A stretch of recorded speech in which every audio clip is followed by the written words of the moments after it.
أما بعد فأعوذ بالله من الشيطان الرجيم. بسم الله الرحمن الرحيم.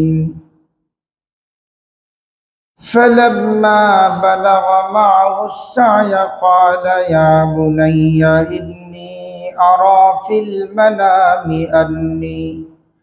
أني أذبحك فانظر ماذا ترى. قال يا أبت افعل ما تؤمر ستجدني إن شاء الله من الصابرين. قال رسول الله صلى الله عليه وسلم عن ابن عمر رضي الله تعالى عنه قال رسول الله صلى الله عليه وسلم في المدينة 10 سنين يضحي. صدق الله مولانا العظيم وصدق رسوله النبي الأمي الكريم ونحن على ذلك لمن الشاهدين والشاكرين والحمد لله رب العالمين. اللهم صل على سيدنا عدد ما في علم الله صلاة دائمة بدوام ملك الله. اللهم صل على روح محمد في الأرواح وعلى جسد محمد في الأجساد وعلى قبر محمد في القبور. আল্লাহ সুবহানাহু ওয়া তাআলার দরবারে আলিশানে অসংখ্য গণিত শুকরিয়া যে মহান রব্বুল আলামিন আপনাকে আমাকে ভালোবেসে দয়া করে মায়া করে আজকের এই মুবারক শুক্রবার দিন আল্লাহর ঘর মসজিদে হাজির হওয়ার তৌফিক এনায়েত করেছেন। সেই মনিবের দরবারে আলিশানে আমরা আমাদের অন্তরস্থল থেকে শুকরগুজার হয়ে সকলেই পড়ি আলহামদুলিল্লাহ। আমাদের সামনে একেবারে নিকটবর্তী জিলহজ মাস, এটা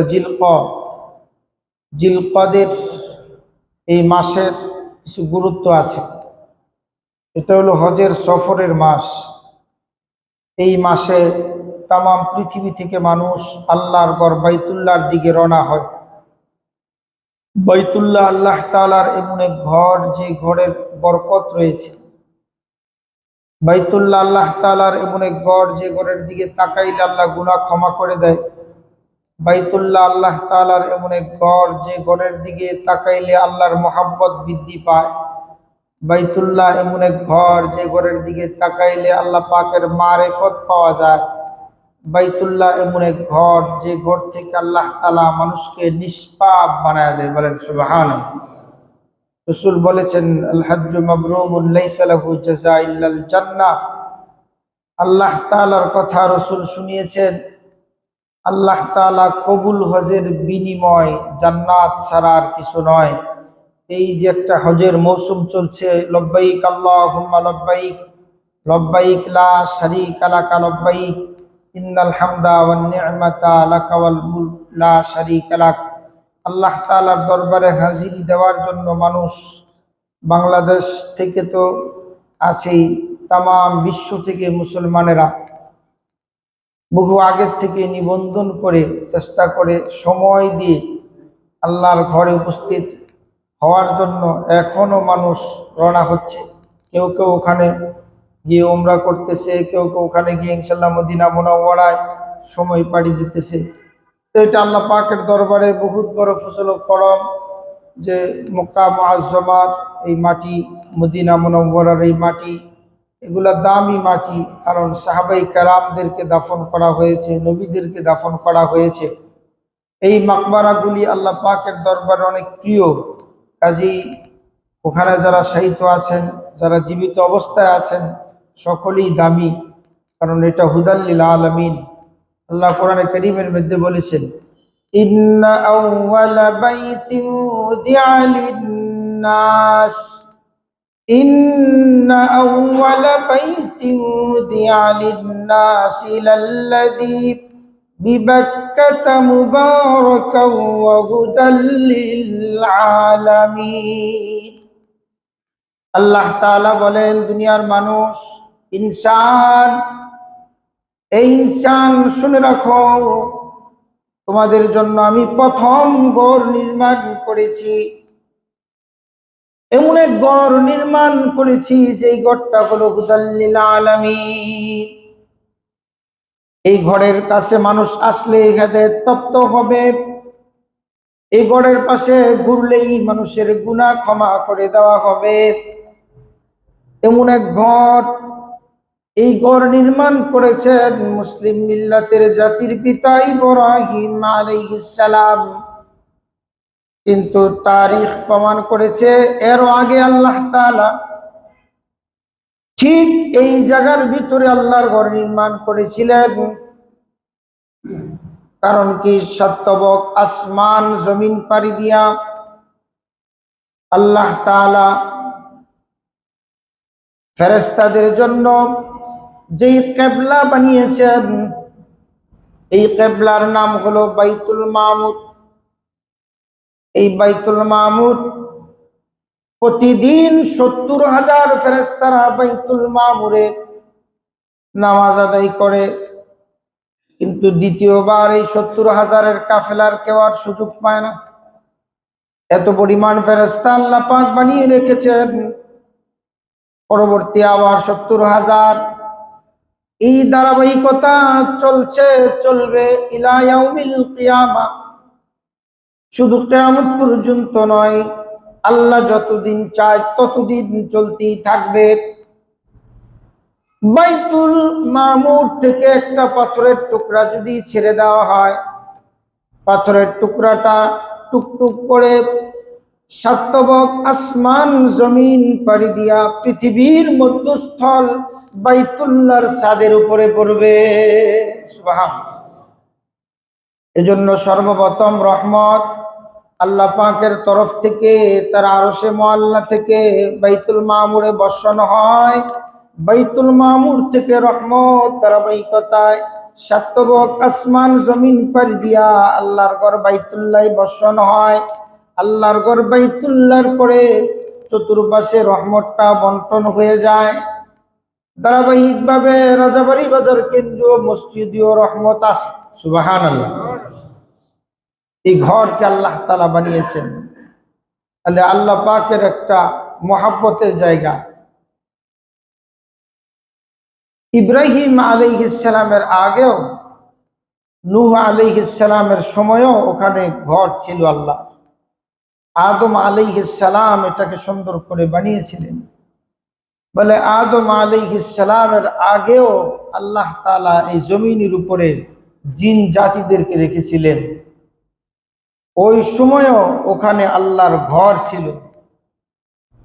কাজেই এটাকে ইব্রাহিম আলাইহিস সালাম, নূহ আলাইহিস সালাম, নূহ আলাইহিস সালাম, তার আগে ছিলেন ইদ্রিস আলাইহিস সালাম, ইদ্রিসের আগে ছিলেন শীসা আলাইহিস সালাম, তার আগে প্রথম মানুষ আদম সফিউল্লাহ। আল্লাহ তার উপাধি রেখেছেন সফিউল্লাহ। তো আদম সফিউল্লাহ একদিক দিয়ে প্রথম মানুষ এবং প্রথম নবী। পরক্ষণই ওনার সন্তানদের ভিতরে শীস আলাইহিস সালাম ছিলেন নবী। শীস আলাইহিস সালামের পরে ইদ্রিস আলাইহিস সালামকে আল্লাহ আসমানে উঠিয়ে নিলেন।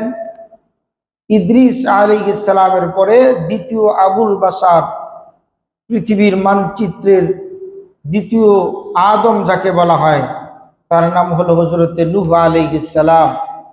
নূহ আলাইহিস সালাম নাম ছিল আব্দুল গাফফার, কোরআনে আসছে নূহ। তা আব্দুল গাফফার পয়গম্বর, ওনার পরে মহাপ্লাবন হয়েছে, কাবা বালির নিচে তলিয়ে গিয়েছিল। তারপরের পয়গম্বর হযরত ইব্রাহিম আলাইহিস সালাম। ইব্রাহিম আলাইহিস সালাম নাম শুনলে মনে হয় একেবারে নিকটে। এই জন্য যে মুসলিম মিল্লাতের সবচেয়ে বেশি অবদান রেখেছেন ইব্রাহিম আলাইহিস সালাম। এই জন্য আল্লাহ তাআলা পক্ষ থেকে লকব এসেছে খলিলুল্লাহ, যিনি আল্লাহর জন্য পাগল, আল্লাহর জন্য সব কুরবানি দেওয়ার জন্য যিনি তৈরি ছিলেন, এই জন্য খলিল উপাধি পেয়েছেন। সেই ইব্রাহিম আলাইহিস সালামের ধারাবাহিকতায় দুয়ার বরকতে মুহাম্মদ আরবিকে আল্লাহ তাআলা ওনার নসলে জমিনে প্রেরণ করেছেন। বলেন সুবহানাল্লাহ। এজন্য রাসূল বলেন, আনা দুআউ আবিনা ইব্রাহিম, আমার বাবা ইব্রাহিম দোয়া করেছেন, আমার বাবা ইব্রাহিমের দোয়ার ফসল আমি মুহাম্মদুর রাসূলুল্লাহ সাল্লাল্লাহু আলাইহি ওয়াসাল্লাম। তো এই জন্য ইব্রাহিম আলাইহিস সালাম অনেক দামি সম্মানিত পয়গম্বর ছিলেন। নবীজি বলেন, আমি যখন মেরাজে গিয়েছি, আমি আমার বাবা ইব্রাহিমের চেহারার দিকে তাকিয়েছি, বাবা কুরসি থেকে দাঁড়িয়ে গেছে। আমি বললাম যে আপনি কেন দাঁড়াইলেন? বলে যে যোগ্য সন্তান আর যোগ্য নবীর জন্য মারহাবা, এই জন্য সম্মান আমি দিয়েছি আমার সন্তান এবং যোগ্য নবী, কাজী আমাকে দাঁড়াইতেই হয়। সুবহানাল্লাহ বিহামদিহি। ইব্রাহিম আলাইহিস সালামের চেহারা, নমুনা আকৃতি মুহাম্মদুর রাসূলুল্লাহ সাল্লাল্লাহু আলাইহি ওয়াসাল্লামের চেহারার নমুনা আকৃতি কাছাকাছি ছিল। এজন্য নবীজি বলেন, আমি মেরাজে গিয়ে যখন আমি আমার বাবার চেহারার দিকে তাকাইলাম, দেখলাম চেহারার সাথে আমার চেহারার একটা মিল আছে। তো এই জন্য উনি বলেছেন যে আমার বাবার দোয়ার বরকতে আমি মুহাম্মদুর রাসূলুল্লাহ জমিনে উনার নসলে এসেছি। শুধু তাই নয়, উনার পালন করা যে সুন্নতগুলি, যে পরীক্ষাগুলি উনি দিয়েছিলেন, এই সুন্নতগুলি, ওয়াজিবগুলি আল্লাহ তাআলা আমার উপরে ওয়াজিব করেছেন, সুন্নত করেছেন। বলেন সুবহানাল্লাহ। ভাইরা আমার, ইতিহাসিকগণ লিখেছেন এই কুরবানির ইতিহাস আমরা তো শুধু ইব্রাহিম ইসমাঈল আলাইহিস সালাম থেকেই শুনি, কিন্তু কোরআনে হাকিমের ভিতরে আল্লাহ আদম আলাইহিস সালাম তার দুই সন্তানের কথা ঘটনা বয়ান করেছেন। দুই সন্তান হাবিল আর কাবিল, এই দুই সন্তান একসাথে জন্মগ্রহণ করে নাই। আদম আলাইহিস সালামের শরীয়তের নিয়ম ছিল ওই সময়কালে একটা করে ছেলে একটা করে মেয়ে একসাথে জন্মগ্রহণ করত। আগের ঘরের মেয়ের সাথে পরের ঘরের ছেলের বিবাহ হবে, পরের ঘরের মেয়ের সাথে আগের ঘরের ছেলের বিবাহ হবে, ধারাবাহিকতা চলতেছিল। তো হাবিল আর কাবিল দুই ভাই ছিল। হাবিলের সাথে যেই মেয়েটা জন্মগ্রহণ করেছে, হাবিলের সাথে এই মেয়েটা একটু কালো, তার নাম ছিল গাজালা। কাবিলের সাথে যে মেয়েটা জন্মগ্রহণ করেছে, এটার নাম ছিল আকলিমা, একটু সুন্দর ছিল। তো ওনার শরিয়া অনুযায়ী উনি ছেলে মেয়েদের বিবাহ দিলেন এইভাবে, হাবিলের সাথে দিলেন কাবিলের সাথে জন্মগ্রহণ করা মেয়েটা, আর কাবিলের সাথে দিলেন হাবিলের সাথে জন্মগ্রহণ করার মেয়েটা।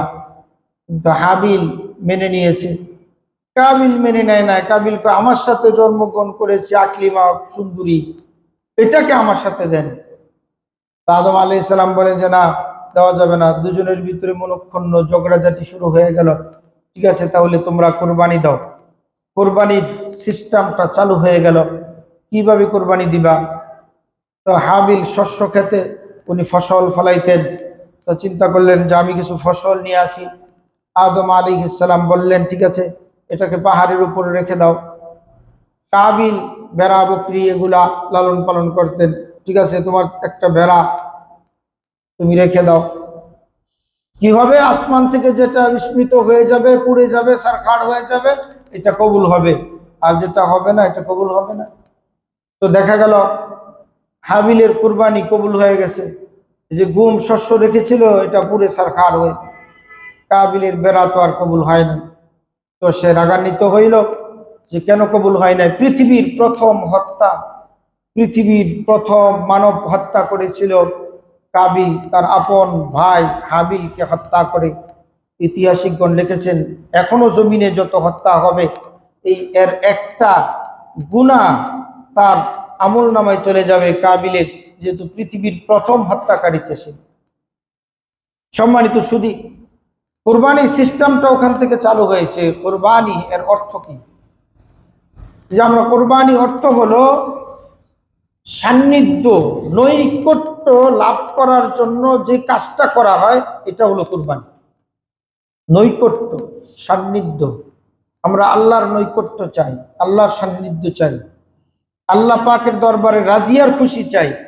বলে এই রাজিয়ার খুশি কামাই করার জন্য যে শব্দ ব্যবহার করা হয় এটার নাম হলো কোরবানি।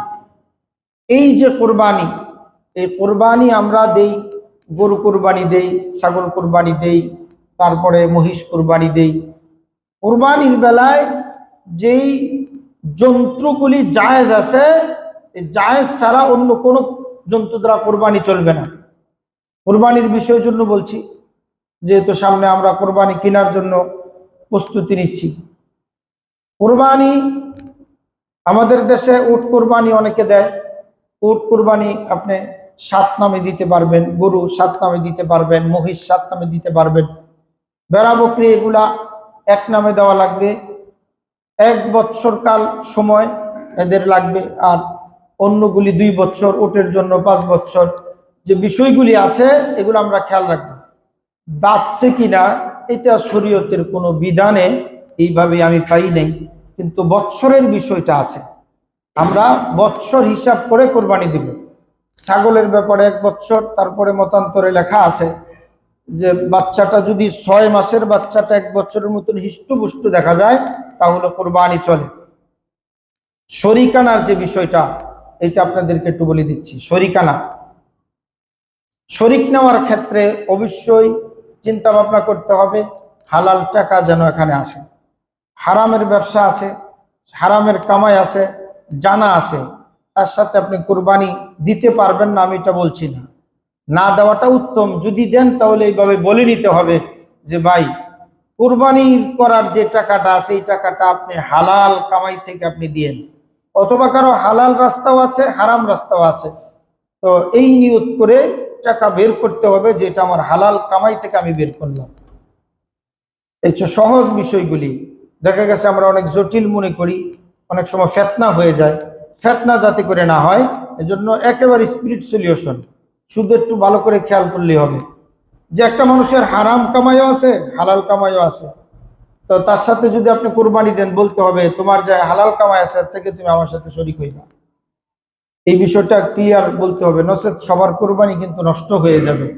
এই বিষয়টা টাকা জমা করার আগেই পরামর্শ করে তারপরে আমরা ইনশাল্লাহ বাকি কাজগুলি সামনের দিকে অগ্রসর হব। কোরবানি কেনার সময় আমরা বাজারে যাই, বাজারে যাওয়ার পরে অনেক সময় চিন্তা ভাবনা করি যে এটা কয় কেজি হবে অথবা কয় মন হবে। কোরবানি হলো সৌন্দর্যের উপরে। কোরবানি কিসের উপরে ভাই বলেন, কিসের উপরে? সৌন্দর্যের উপরে।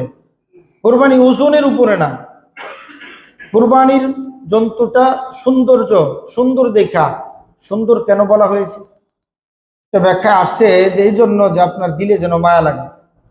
একটা সুন্দর প্রাণীর প্রতি সবার কিন্তু মায়া লাগে। মায়া লাগে এরকম একটা প্রাণী খরিদ করা। একটা ছাগল দেখলে মায়া লাগে, একটা গরু দেখলে মায়া লাগে, কারণ আপনার এই মায়াটাকেই তো কোরবানি দিতে হবে। এটার সাথে যত বদ আছে সব কোরবানি দেওয়া লাগবে। এই জন্য সুন্দর দেখে জন্তু ক্রয় করা, সাধ্য অনুযায়ী। আপনার সাধ্য আছে অল্প, আপনি অনেক আশা করলে লাভ হবে কি? এজন্য যার যার সাধ্য অনুযায়ী কিনার ক্ষেত্রে খেয়াল করবেন পূর্ণাঙ্গ যেন হয়। পূর্ণাঙ্গ মানে কি? পূর্ণাঙ্গ হলো যে আপনার দেখবেন তার পা ঠিক আছে কিনা, হাত ঠিক আছে কিনা, মানে তার সামনের পা ঠিক আছে কিনা, পিছনের পা ঠিক আছে কিনা, চোখ ঠিক আছে কিনা, অথবা শিং ঠিক আছে কিনা, এই তার শরীরের অবকাঠামো যা আছে এগুলা দেখবেন। হ্যাঁ, জন্মগতভাবে যদি কোনোটার সমস্যা থেকে থাকে এটার অবস্থা জানাইবেন, তারপরে এটার মাসলা আসবে। কারণ অবস্থা না জানাইলে এটার মাসলা দেওয়া যাবে না। কারণ আগে দেখতে হইব জন্তুর হালতটা কি, তার উপরে ফতুয়া আসবে। হ্যাঁ সম্মানিত সুধী, আমরা এই বিষয়গুলি খেয়াল রাখবো জন্তু কেনার ক্ষেত্রে।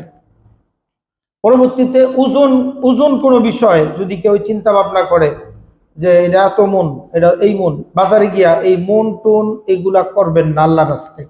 যেহেতু উদ্দেশ্য হলো আল্লাহর রাস্তায় কোরবানি দেওয়া, এখানে আপনার দক্ষিণের জানালা কাটলে বাতাসও আসবে, আজানের সুরের নিয়ত করলে আজানের সুর আসবে, বাতাস ফিরে আসবে।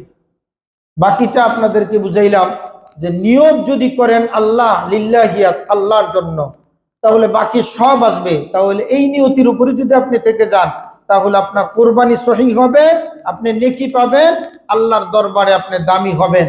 শুধু তাই না, রসুল বলছেন যে আমি মদিনায় 10 বছর কোরবানি দিছি। কয় বছর? 10 বছর। রসুল 10 বছর যদি মদিনায় কোরবানি দিয়ে থাকেন, তাহলে এর ধারাবাহিকতা কি পরিমাণ গুরুত্বের সাথে উনি দিয়েছেন। কাজেই আমরা কোরবানি দিব। এখন কোরবানি কার উপরে ওয়াজিব, এই বিষয়টা আমরা অনেকে জানি না। কোরবানি ওয়াজিব হলো ওই ব্যক্তির উপরে যে ব্যক্তি আপনার জিলহজ মাসের 10 তারিখে, কয় তারিখে? 10 তারিখ, ওই দিনও যদি কোরবানি দেওয়ার মতন সম্পদ বা অর্থ তার হাতে আসে, তার উপরে কোরবানি ওয়াজিব হয়ে যায়। কাজে আমরা যে আগের থেকে কিনে থাকি এটার কোনো অসুবিধা নাই, আপনি কিনতে পারেন। এখন অনেকে বলে যে আমার তো অনেক ঋণ, এই ঋণের ভিতরে আবার কিভাবে কোরবানি দেই? হ্যাঁ, কোরবানির উদ্দেশ্য হলো আল্লাহ পাকের গোসা, আল্লাহ পাকের রাগ, আল্লাহ পাক যে গোসা হয়ে আছেন এটাকে নষ্ট করে দেওয়া, আল্লাহ পাক যেন রাজি আর খুশি হয়ে যায়, এই জন্যই কোরবানি দেওয়া। কাজেই আপনার ঋণ আছে, আপনার অনেক ঋণ আছে, তারপর আপনি যদি আবারও ঋণ করে কোরবানি দেন, তো আল্লাহ ঋণ পরিশোধ করার ব্যবস্থা করে দিবে। সুবহানাল্লাহ জোরে কোন না?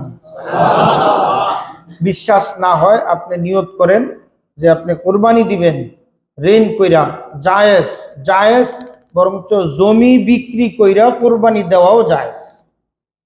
যদি মনে করে যে আমি জমি বিচ্ছে কোরবানি দেবো, তাও জায়েজ, কোনো না জায়েজ নেই। হ্যাঁ, একটা বিষয় আমি আপনাদেরকে আবারও বলছি, একজন মানুষের অবস্থা, চলাফেরা, অর্থনৈতিক সব মিলায়া খুবই খারাপ যাচ্ছে, উনি ইচ্ছা করলেই পারবে না। এখন তো মানুষ আর টাকা হাওলাত দেয় না, হাওলাতের দিন শেষ, কারণ আমরাও বালা না, যারা নেয় তারাও বালা না, তারা দিব কোত্থেকে দিব, দেওয়ার বিশ্বাস হারিয়ে ফেলেছি আমরা। টাকা নেওয়ার পরে পরে যদি সমস্যা হয়, তা এই জন্য এখন সবচাইতে গ্রহণযোগ্য কথাটা হলো এই কুরবানির ক্ষেত্রে, কুরবানির ক্ষেত্রে যদি তার অবস্থা খুবই নাজুক থাকে, ওই ব্যক্তির জন্য কোরবানি ওয়াজিব না, যেহেতু তার অর্থনৈতিক বালা না, টাকা পয়সা নাই, চলাফেরা নাই। কিন্তু হ্যাঁ, একজনের হাতে কাঁচা টাকা নাই, কিন্তু অন্য কিছু আছে, আসবাব আছে, জমি জমা আছে, গাছে ফল আছে, হ্যাঁ, ওর থেকে সে বিক্রি কইরা ওই টাকা দিয়ে কোরবানি দিতে হবে, এটা তার জন্য ওয়াজিব। কাজে আমরা চেষ্টা করব কোরবানি দেওয়ার, আর যারা কোরবানি দিব আমাদের ভিতরে যেন মানুষত্ব বোধ থাকে। আমরা এই বিষয়গুলি আমি আগামী জুমায় আল্লাহ যদি তৌফিক দান করেন, যে জবাইকৃত বিষয়, জবাইয়ের পরের বিষয়, চামড়ার বিষয়, গোস্তের বিষয়, এগুলো আমরা সামনে শুনবো ইনশাল্লাহ। তো আজকে এই বিষয়গুলি এই জন্য বললাম, কিনার ক্ষেত্রে নিয়তকে সহি করা, হালাল টাকা দিয়ে কোরবানি কিনা, এতটুকু আমরা আপাতত করি, এই স্ট্রাকচারের উপরে থাকি। যদি এই কাজগুলি আমরা করতে পারি, তাহলে আল্লাহ বরকত দান করবেন। হ্যাঁ, আপনাদেরকে আবারও বলছি গুরুত্বের সাথে একটি কথা, এটি হলো যে কোরবানি শুধু গোস্ত খাওয়ার এই নিয়তে না, এই নিয়ত টোটাল বাদ দিয়া নিয়ত করতে হবে যে আমি আল্লাহর রাস্তায় কোরবানি দিতেছি। আমার দিলের ভিতরে যত খাহেসাত আছে, আমার দিলের ভিতরে যত হিংসা আছে, বিদ্বেষ আছে, পশুত্ব আছে, আমিত্ব আছে, এগুলা সবকে আমি কোরবানি দিয়ে দিচ্ছি আল্লাহর জন্য। এই নিয়ত করা লিল্লাহিয়াত, আল্লাহর জন্য, এটার নাম হইল কোরবানি। কোরবানি শুধু গরু কোরবানি না, কোরবানি হলো আল্লাহর রাহে নিজেকে কোরবানি দেওয়া। এটার একটা ব্যাখ্যা আছে, ব্যাখ্যাটা হলো এই যে এখন থেকে আর নামাজ ছাড়বো না, এখন থেকে রোজা ছাড়বো না, এখন থেকে হজ ছাড়বো না, এখন থেকে আল্লাহর হুকুম ছাড়বো না, আমি আমার জীবনটাকে আল্লাহর জন্য কোরবানি করে দিলাম। এইটা হলো আসল কোরবানি। ওয়ান হাত বলেন সুবহানাল্লাহ। ভাইরা আমার, পৃথিবীর ইতিহাস মন্থন করে দেখা যায়, সাইয়েদনা ইব্রাহিম আলাইহিস সালাম, ইব্রাহিম আলাইহিস সালাম তার সন্তান ইসমাইল আলাইহিস সালাম কুলে আসার পরে হাজেরা আলাইহিস সালামকে হুকুম করা হয়েছে, যাও যাও তোমার স্ত্রী এবং সন্তানকে বনবাস করে দাও। সাইয়েদনা হযরত ইব্রাহিম আলাইহিস সালাম ওটের পৃষ্ঠে উঠলেন, বিবিরে উঠাইলেন, সন্তানরে উঠাইলেন। মরুভূমির দেশ, এখনকার মতন তো পানির ব্যবস্থা রাস্তায় রাস্তায় ছিল না, ইলেকট্রিসিটি ছিল না। এই বাহন দিয়া পথ চলতে চলতে চলতে চলতে সাইয়েদনা ইব্রাহিম আলাইহিস সালাম পথ চলতেছেন। পথি মধ্যে যখন একটা পাহাড় দেখলেন, একটা ঝর্ণা দেখলেন, ওটের লাগামটা খুব জোরে ভালো করে টান দিয়া ধরলেন। ওট যেন সামনের দিকে যেতে না পারে, কারণ সন্তানের মায়ায় বিবির মায়ায় সাইয়েদনা ইব্রাহিম আলাইহিস সালাম সবুজ লতাপাতা দেখার পরেই উটের লাগাম টান দিয়ে ধরলেন। আর জিবরাইলের দিকে তাকাইলেন, এ ভাই জিবরাইল, একটু দেখো তো এই জায়গায় আল্লাহ তাআলা আমার বিবি আর সন্তানকে রেখে যাওয়ার কথা বলেছি কিনা। জিবরাইল ডাক দিয়া বলে, ইব্রাহিম, এই জায়গায় রাখার কথা বলে নাই, সামনের দিকে অগ্রসর হও। বলে, একটু ভালো করে দেখো, এখানে একটু পানির ব্যবস্থা আছে, একটু ছায়ার ব্যবস্থা আছে। আমার বিবি আর সন্তান এই মরুভূমিতে কোথায় থাকবে, এখানে একটু আশ্রয় নিতে পারবে। জিবরাইল বলে, ইব্রাহিম, এখানে আল্লাহ বলে নাই সামনের দিকে অগ্রসর হয়ে যাও। ইব্রাহিম আবার ওটের লাগামটা ছেড়ে দিলেন। ওট চলতে চলতে চলতে চলতে দীর্ঘ সময় পরে আবার কোথাও একটু ছায়া পাইলেন, পানির ব্যবস্থা পাইলেন। সবুজ লতাপাতা দেখার পরে উনি আবার লাগাম ধরে টান দিলেন। উদ্দেশ্য হলো সন্তানের মায়া, উদ্দেশ্য হলো বিবির মায়া। এই মরুভূমির ভিতরে আমার বিবি কিভাবে থাকবে, আমার সন্তান কিভাবে থাকবে, এই মায়ায় উনি জিবরাইলের দিকে তাকায়। জিবরাইল কয়, না, সামনের দিকে অগ্রসর হন। ঐতিহাসিকগণ লিখেছেন, হযরত ইব্রাহিম আলাইহিস সালাম একবার না, দুইবার না, তিনবার না, এইভাবে পথিমধ্যে সাতবার উনি ঘোড়ার লাগাম ধরে টান দিয়েছেন, কিন্তু আল্লাহর অনুমতি হয় নাই। অনুমতি হয়েছে মক্কা মুআজ্জমার এই মধ্যস্থলে, একদিকে সাফা একদিকে মারওয়া। এই বিশাল এই অবস্থার ভিতরে মরুভূমিতে, এখানে কোনো আশ্রয় নাই, কোনো পাহাড়ের ছায়া নাই, কোনো লতাপাতা নাই, কোনো খেজুর গাছ নাই, কোনো পানির ব্যবস্থা নাই।